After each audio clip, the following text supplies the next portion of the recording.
তা ভাগ্নে, অনেকে তো অনেক কিছু নিল, তা তুমি এই ঈদে কিছু নিবা না? আরে মামা, আমার নিয়ে আপনার টেনশন করতে হবে না। তার আগে আপনি চলেন দি, ঘরে যা কিছু খাইয়ে নি। আরে না ভাগ্নে, আমি কিছু খাবো না। তুমি বলো এই ঈদে তুমি কি চাও? না মানে মামা, অনেকদিন ধরেই শখ ছিল আপনার ওই গাড়ির মতো একটা গাড়ি কিনবো, ঈদের দিন বন্ধু বান্ধব নিয়ে ঘুরে টুরে বেড়াবো। এখন তা যখন হলো না, থাক, আর আপনি খুশি হয়ে যা দেবেন দেন।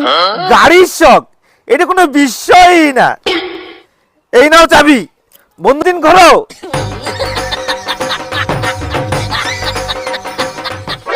আরে দুলো ভাই, আসসালামু আলাইকুম, ঈদ মোবারক। কেমন আছেন? আছি, তেমন ভালো নাই। কেন দুলো ভাই, কোনো সমস্যা? তেমন কোনো সমস্যা না। ভাবিছিলাম এই দিন নতুন একটা পাঞ্জাবি কিনবো, কিন্তু হাতে টাকা পয়সা নাই, এই জন্য পাঞ্জাবিটা কিনতে পারেনি। পুরাতন পাঞ্জাবি, আবার হাতে রোলেক্সের ঘড়ি, বুঝি না কিছু বাবা।